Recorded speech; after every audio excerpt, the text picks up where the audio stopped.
सासू माँ, अब मैं आपके ससुर जी को अकेले नहीं संभाल सकती। सुबह के 5 बजे थे। पूरे घर में सन्नाटा था। रसोई से चाय की हल्की हल्की खुशबू आ रही थी। पूजा, जो इस घर की बहू थी, हर रोज की तरह सबसे पहले उठ चुकी थी। उसने झाड़ू लगाया, पोछा किया, नाश्ता बनाया, बच्चे को स्कूल के लिए तैयार किया और पति को ऑफिस भेजने की तैयारी में लग गई। इसी बीच कमरे से आवाज आई, बहू, जरा इधर आना। ये उसके ससुर जी थे। उम्र बढ़ने के कारण उन्हें चलने फिरने में दिक्कत होती थी। पूजा दौड़कर उनके पास गई, उन्हें सहारा देकर बैठाया, दवा दी और नाश्ता कराया।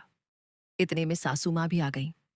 उन्होंने बस इतना कहा, बहू, बाबूजी का पूरा ध्यान रखना। पूजा मुस्कुरा तो दी, लेकिन उसके चेहरे की थकान साफ दिखाई दे रही थी। दिन बीतते गए। हर दिन वही दिनचर्या। सुबह से रात तक काम ही काम। ससुर जी की सेवा, घर की जिम्मेदारी, बच्चे की पढ़ाई, पति का टिफिन, मेहमानों की खातिरदारी, सब कुछ पूजा अकेले संभाल रही थी। एक शाम पूजा रसोई में खाना बना रही थी। तभी ससुर जी ने आवाज दी। वह गैस बंद करके दौड़ी। वापस आई तो दाल जल चुकी थी। तभी पति ने कहा, खाना अभी तक तैयार नहीं हुआ। पूजा ने कुछ नहीं कहा, बस चुपचाप दोबारा खाना बनाने लगी। उस रात पहली बार उसकी आंखों से आंसू निकल पड़े। अगली सुबह सासू माँ ने देखा कि पूजा की तबीयत ठीक नहीं लग रही। उन्होंने पूछा, क्या हुआ बहू?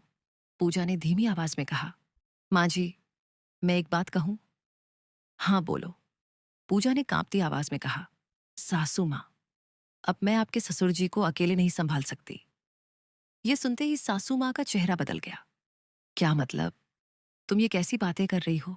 सेवा करना तो बहू का धर्म होता है। पूजा ने सिर झुकाकर कहा, माँ जी, मुझे सेवा से कोई परेशानी नहीं है। बाबूजी मेरे अपने पिता जैसे हैं, लेकिन मैं भी इंसान हूं। सुबह 5 बजे से रात 11 बजे तक बिना रुके काम करती हूँ। कभी किसी ने नहीं पूछा कि मैं कैसी हूं।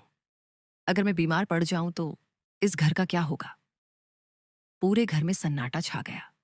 ससुर जी दरवाजे के पीछे खड़े सब सुन रहे थे। उनकी आंखें भर आईं। उन्होंने पहली बार कहा, बहू सही कह रही है। मैं देखता हूं कि ये पूरे दिन बिना आराम किए काम करती रहती है। मैंने कभी सोचा ही नहीं कि मेरी वजह से इस पर कितना बोझ बढ़ गया है। पति भी शर्मिंदा हो गया। सासू माँ कुछ देर तक चुप रहीं। फिर उनकी आंखों में भी आंसू आ गए। उन्होंने पूजा का हाथ पकड़कर कहा, बेटी, गलती हमारी है।